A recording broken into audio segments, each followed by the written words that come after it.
আজকের গল্প ভূতে বিশ্বাস করো। শিবরাম চক্রবর্তী। ভূতে বিশ্বাস করো? কেউ যদি একথা আমাকে জিজ্ঞেস করে আমি বলবো না, একদম না। সত্যি ওদের ওপরে একটুও আমার আস্থা নেই। একবার একটা ভূতের কথায় বিশ্বাস করে যা নাকাল হয়েছি, আর যেরকম বিপদে পড়েছিলাম, ইস, ভূতটা কি ঠকানটাই না ঠকিয়েছিল আমায়। সেদিন সিনেমায় সন্ধ্যের টিকিট না পেয়ে বাড়ি ফিরে এলাম, ভারী মন নিয়ে। নিজের ডেক চেয়ারটাতে বসে ভাবছি, নিজের ভূত ভবিষ্যতের ভাবনা না, ভবিষ্যতে নিজের ভূত হবার কথাও নয়। ভাবছি 9টার শোয়ে নিজেকে শোয়ানোটা মুলতুবি রেখে সিনেমা দেখা উচিত হবে কি না। ভাবতে ভাবতে প্রায় 6:15 তখন হঠাৎ খুট করে এক আওয়াজ। চমকে মুখ তুলে তাকিয়ে দেখি টেবিলের ওপরে আমার টুলের ওপর বসে একটি পাত্র, মেডেখাটো এক মানুষ। আরে কে? একে তো কখনো দেখিনি, এলোই বা কখন? খিল তো ভেতর থেকে লাগানো, ঘরে ঢুকলোই বা কেমন করে? আমার মনের কথা টের পেয়ে লোকটি নিজে থেকেই জবাব দিল, আমার নাম অনিমেষ। আপনি আমায় চেনেন না, কিন্তু কিন্তু আমি আপনাকে চিনি। ওই তেমাথার মোড়ে আমাদের লাল বাড়িটার সামনে দিয়ে অনেকবার আপনাকে যেতে দেখেছি। তা হবে, কিন্তু মশাই এখানে ঢুকলেন কখন? দেখতে পাইনি তো। কেন? আপনার পিছু পিছুই এলাম যে। তাই হবে। ছোটখাটো বলে নজরে পড়েনি। তাছাড়া সিনেমার চিন্তায় নিমগ্ন ছিলাম, অন্য সিনের দিকে মন ছিল না।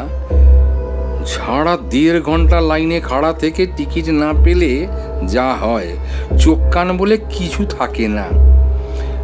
খুব চোখা লোকেরা, চোখে কানে ঢোকে না কিছু। বসুন বসুন, আমি বলি। যদিও বলাটা তখন বাহুল্য মাত্রই। আমার অনুরোধের অপেক্ষা না রেখে ভদ্রলোক বেশ জুত করেই বসেছিলেন। কি দরকার বলুন তো আমার কাছে? আপনাকেই আমার দরকার, বিশেষ দরকার, ভয়ঙ্কর দরকার। অবাক করলেন? আপনাকে আমি কখনো দেখিনি, অথচ আপনি যদি একটা কাজ করেন তো আমার বড্ড উপকার হয়। তার বিনিময়ে যদি প্রাণ দেওয়া সম্ভব হতো আমি দিতাম, কিন্তু তার আমার পক্ষে সম্ভব নয়। তবে ওই প্রাণের চেয়ে দামি জিনিস আপনাকে আমি দিতে পারি, যাতে প্রাণ থাকে। যা না থাকলে প্রাণ থাকে না, যার অভাবে মানুষের প্রাণ যায়, সেই অমূল্য বস্তু দিতে পারি আপনাকে। টাকা, প্রচুর টাকা। যদি আপনি একটু সাহায্য করেন। আমি ডেক চেয়ারে সোজা হয়ে বসলাম। আবার দেখলাম লোকটাকে, চুলের থেকে পায়ের গোড়ালি অবধি ট্যাক ট্যাক করে। ওর ট্যাক অবধি দেখতে চেষ্টা করলাম, তারপর বললাম, তাহলে অবশ্য আলাদা কথা। টাকার জন্য কি না করে লোকে, ডাকাতিও করে থাকে। এখন বলুন তো আপনার কাজটা কি? এমন কিছু কঠিন কাজ নয়। তেমাঠার মোড়ের সেই লাল বাড়িটা তো দেখেছেন, সেখানে আপনি যাবেন। হ্যাঁ, তার দ্বিতলায় আমার শোবার ঘর। সেই ঘরে ঢুকে আলমারির মধ্যে একটা বইয়ের ভেতরে আমার উইল দেখতে পাবেন। সেই উইলখানা আপনাকে নষ্ট করতে হবে। হ্যাঁ, নষ্ট করতে হবে? আপনার উইল? কিন্তু সে কাজ তো আপনি নিজেই করতে পারেন মশাই। আমার হাতে আর তা নেই। মানে কথাটা হচ্ছে, এ ব্যাপারে আমার আর কোনো হাত নেই। সত্যি বলতে হাতই নেই আমার। হাত নেই কেন? ওই তো বেশ দুটো হাত রয়েছে দিব্যি। থেকেও না থাকার মধ্যে। তবে বলার সঙ্গে সঙ্গে ওর গলা ভারী হয়, মুখ কেমন ম্লান দেখায়। আসল কথা হচ্ছে, আমি আর বেঁচে নেই। আজপেই আমি নেই কিনা, ওই গত বৃহস্পতিবারে আমি মারা গেছি। শুনে তো আমার প্রায় মূর্ছা যাবার জোগাড়, কিন্তু ব্যাপারটায় টাকার গন্ধ ছিল বলে স্মেলিং সল্টের কাজ করলো। কোনো রকমে নিজেকে সামলালাম। ও, মারা গেছেন বুঝি? আগে জলজ্যান্ত। বলতেই জলের মতো সব বোঝা গেল। উইলখানা কেন যে ওর হাত ছাড়া তাও বুঝলাম। মারা গেছি কিনা তার প্রমাণ চান? দেখতে চান আপনি? বলে অনিমেষ আমাকে দেখায়। বাতাসে ভর দিয়ে সরাত করে সে উঠে যায় ওপরে।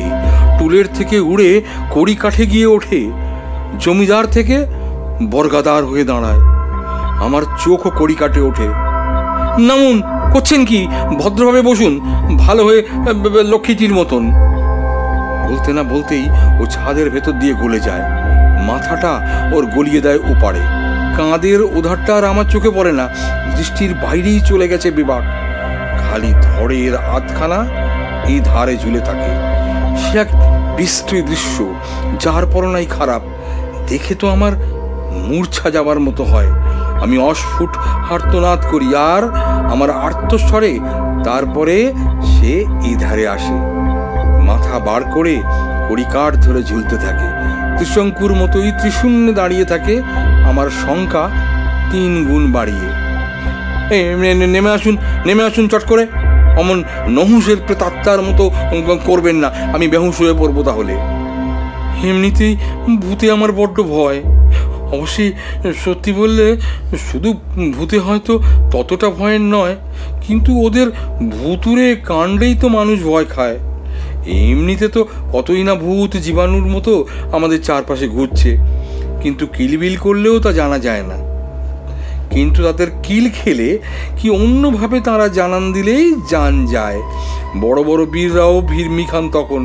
ভূত হচ্ছে পুলিশের মতো, পাশ দিয়ে চলে গেলে ভয় নেই, কোনো পরোয়া করি না, কিন্তু ওদের কার্যকলাপেই ডরাই। ওই ভূতেরাও ওই রকম, সুযোগ পেলেই নিজের ক্যাটদানি দেখাবে। ছোটবেলায় একটা বইয়ে নহুষের প্রেতাত্মার কাহিনী পড়েছিলাম। সেই থেকেই আমার জানা যে প্রেতাত্মাদের কোনো হুঁশ থাকে না। অনেক বলায় অনিমেষর টুলে এসে বসে। বায়ুভূত নিরালম্ব দশা থেকে নেমে মাধ্যাকর্ষণে বশীভূত হয়। আমি হাঁপ ছাড়ি, আমার ঘাম ছাড়ে, কিন্তু আমার সন্দেহ ছাড়ে না। ভূতে আমার বিশ্বাস আছে, মানে ওদের ভৌতিক অস্তিত্বেরই, কিন্তু ওদের কথায় কি বিশ্বাস? যে হাতে ও উইল বাগাতে পারে না, সেই হাত দিয়ে ওর টাকা গলবে কি করে? আমার সংশয় ব্যক্ত করতেই হয়। আমাকে আপনি বিশ্বাস করুন, যখন আমি কথা দিয়েছি তখন তার নড়চড় হবে না। ওই আলমারির আর এক কোণে আমার একটা নোট বই আছে। আমার সেই নোট খাতার মধ্যে খান 10 100 টাকার নোট পাবেন। খাতাখানায় আপনাকে দেখিয়ে দেব। সেই 1000 টাকা আপনার। তাহলে হয় বটে, হাজারে কি বেজারে, দুঃখ দৈন্যে 100 হয়ে আছি, 10খানা 100 টাকার নোট পেলে একটা মোটা লাভ। এই দশাটা এখনকার মতো ফেরানো যায় এক্ষুনি। আচ্ছা চলুন তাহলে। কিন্তু মশাই, জানতে ইচ্ছা করে উইলখানা আপনি নষ্ট করতে চাইছেন কেন, বলবেন আমায়? তাহলে বলি শুনুন। বাপের একমাত্র ছেলে, অগাধ সম্পত্তির মালিক আমি। বিয়ে থা করিনি, অত বড় বাড়িতে একলাই থাকতাম। আমার টাকা গজি বিষয় আশায় যা কিছু সব ওই যাদবপুর যক্কা হাসপাতালে দিয়ে যাব, এই ছিল আমার মনের বাসনা। সেরকম একটা উইলও বানিয়েছিলাম, সেটা আমার অ্যাটর্নির কাছে আছে। কিন্তু তারপরে আর একটা উইল করে, মানে ওই ওই ওই নতুন উইলটা যেটা নষ্ট করতে নিয়ে যাচ্ছি আপনাকে, এইটা করার আগের উইলটা আমার আইনত বাতিল হয়ে গেছে। কিন্তু এই উইলটা যদি ওড়ানো যায়, তাহলে আমার আগেরটাই আবার বলবৎ হবে। বুঝলাম, কিন্তু নতুন উইলটা বাতিল করতে চাইছেন কেন, সেটা তো বাতলান। তাই তো বলছি, ভূতর জন্য মশাই। না না, ভূত নয়, কোনো ভূতের জন্য না। ভূতের জন্য কি কোনো ভূতের মাথা ব্যথা হয়? এ হচ্ছে ভূতর জন্য। আমার মাস্তুতো ভাই ভূত। ছেলেটাকে ভালো বলেই জানতাম। একদিন একটা বাড়িতে একলা পড়ে থাকি, দেখবার শুনবার কেউ নেই। ভূত মাঝে মাঝে আমার খবর নিত, তদারক করত, এসে দরদ দেখাতো খুব।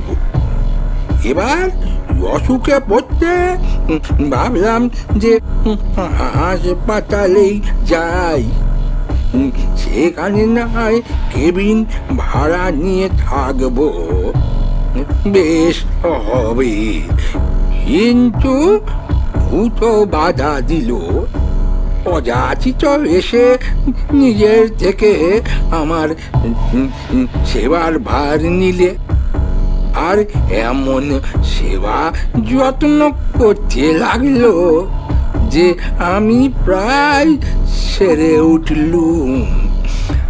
আমার বেশ মায়া পড়ে গেল ওর ওপরে।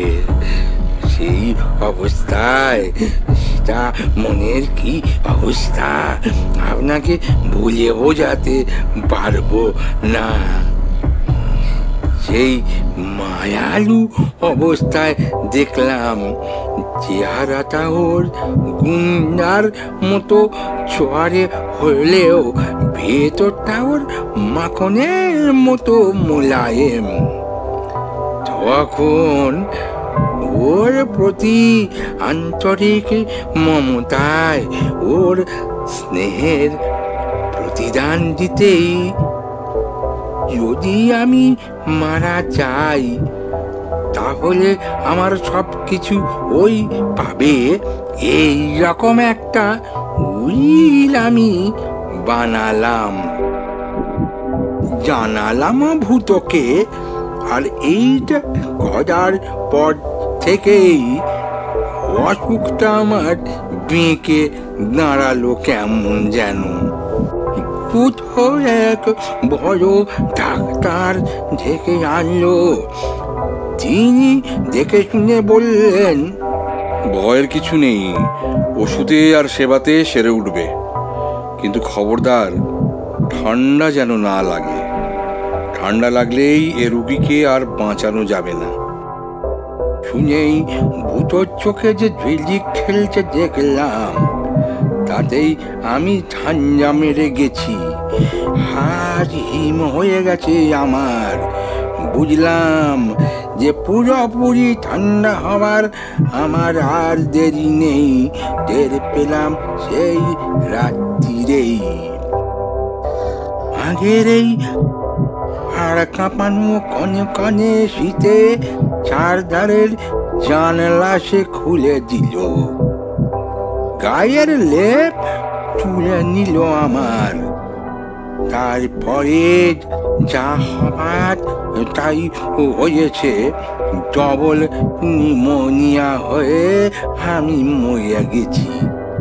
পটল তুলতে হয়েছে আমার। এ তো মৃত্যু নয়, এ যে খুন, ডাহা খুনি যে। আমি আটকে উঠি। আমি নিজেই এই জন্য দায়ী, কিংবা ওই উইলটাই দায়ী। কিন্তু আমার আরেকখানা উইলও যে করা আছে, এ কথা হতভাগাটা জানে না। আর কিছু জানবার ছিল না। অনিমেষের পিছু পিছু আমি বেরুলাম। রাস্তায় নেমে আর ওর দেখা নেই। লাল বাড়িটার কাছে গিয়ে সাড়া পেলাম তার।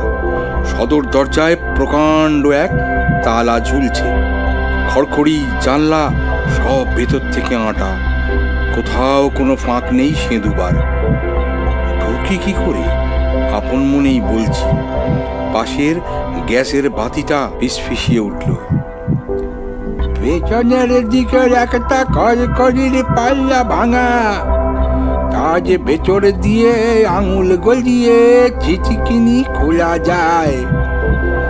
জানলা গলে সামনের সিঁড়ি পাবেন, সোজা চলে যাবেন উপরে তলায়। গেলাম তাই। যেতেই আলমারিটা আমায় ডাকলো। এই যে এইখানে, এর মধ্যে উইলটা পাবেন। বলে উঠলো আলমারি। তার খোপে খোপে বইয়ের গাদা। তার ভেতর থেকে খুঁজে বার করলাম উইলখানা। কিন্তু এখন কি করি? টেবিলের ওপরে দেশলাইটা পড়েছিল। দেখলাম সেও বেশ বলতে কইতে শিখেছে। আমার কিংকর্তব্য বিমূঢ় দেখে দেশলাইটা বলল, এই যে আমি এখানে আছি, আমাকে ধরো, আমাকে দিয়ে ধরাও। ওর শিখায় ওরই শেখানোর মতো উইলটা ধরি। ধরতে না ধরতেই সেখানা ছাই হয়ে যায়। তখন আমি অনিমেষের দিকে ফিরি। এতক্ষণ সে দেশলাইয়ের ছদ্মবেশে আমাকে উৎসাহ দিচ্ছিল, কিন্তু সে আর ধরা দিল না। কিছুতেই আর নিজ মূর্তি ধরল না। আসল কথাটা তখন বাধ্য হয়ে জনান্তিকেই পারতে হলো। দেশলাইয়ের উদ্দেশ্যেই ছাড়লাম। কিন্তু মশাই, পুরস্কার কই? সেই 1000 টাকার হদিস? ওই যে আমার তলার খুপড়ির মনের দিকে, ওই ডায়াবি বইটার ভেতরে। আলমারিটা জবাব দিল আবার। এমন সময় সদরে একটা মোটর এসে দাঁড়ানোর আওয়াজ পেলাম। আলমারিটা চেঁচাতে লাগলো, পালাও পালাও, আজ দেরি করো না। প্রাণে যদি বাঁচতে চাও, ওই খুনে গুন্ডাটা এসে পড়েছে। ভয়ঙ্কর ওর গায়ের জোর, তার ওপর আবার বারবেল বাজে রীতি মতন। দেখতে পেলে আর তোমার এই কাণ্ড দেখলে তোমাকে আর আস্ত রাখবে না।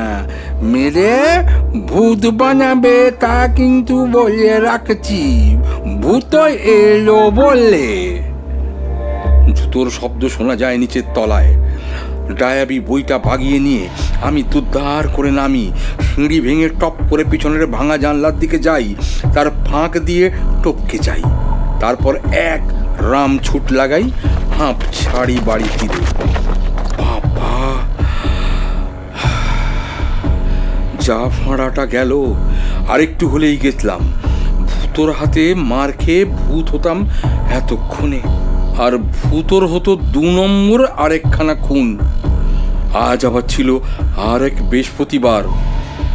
যাক বাবা, অমন তাড়ার মধ্যেও নোটের তারাটা হাতে ছাড়িনি, হাত ছাড়া করিনি নোট বই। দৌড় ঝাঁপ যতই হোক না, ডায়েরি বইটা বুকের মধ্যে করে এনেছি, ফেলে আসিনি। আর সমস্ত টাকা তার মধ্যেই ইনট্যাক্ট, আমার টেঁকেই। বলতে গেলে নোট খাতাটা খুলি, উমা, এর ভেতরের অর্ধেক পাতা যে উই খাওয়া। মলাট দুটোকে ঠিক রেখে ভেতরে ভেতরে কাজ সেরেছে। নিখুঁত উই শিল্পই বলতে হয়। খুলতেই খাতার অর্ধেক ঝুরঝুর করে খসে পড়ে, এক ঝুড়ি নোটও সেই সাথে। এগুলোকেও বাকি রাখিনি, কুড়ে কুড়ে খেয়েছে। সেই কাঁড়ি কুড়ির থেকে নোটের কুচিগুলো জোড়া তাড়া দিয়ে হয়তো একখানা নোট বানানো যায়। আর তাই বা কম কি, সর্বনাশে সমুৎপন্নে পণ্ডিতরা অর্ধেক ছাড়েন। এখন পরিশ্রমের সবটাই যা পণ্ড। তখন 90 ভাগ না হয় আমি বাদ দিলাম, তা বরবাদ দিয়েও 100 থাকে। সেটাই বা মন্দ কি? এই বাজারে 100 টাকাই এমন কি কম? কিন্তু উইদের কেরামতির সঙ্গে কি আই পারে? কিন্তু তাহলেও তার জন্য আমার বেশি দাবি নেই। 100 টাকার নোটে 100 পেলেই আমি খুশি হব। এমনকি 10% ডিসকাউন্ট দরে 90 নিতেও আমি নারাজ নই। টাকায় যদি নাই মেলে, আনা জেলেও ক্ষতি নেই। 90 আনা পেলে উলুফে নেব, 90 পয়সায় কেউ দিলে বলতে যাই। কিন্তু জাল নোট ঠিক এটা না হলেও এটা ভেজাল নোট। কোনো দামেই কেউ কি কিনতে চাইবে? বলো ভাই, তোমরাই বলো। এর পরেও কি তোমরা ভূতে কখনো আর বিশ্বাস করবে, করতে পারবে?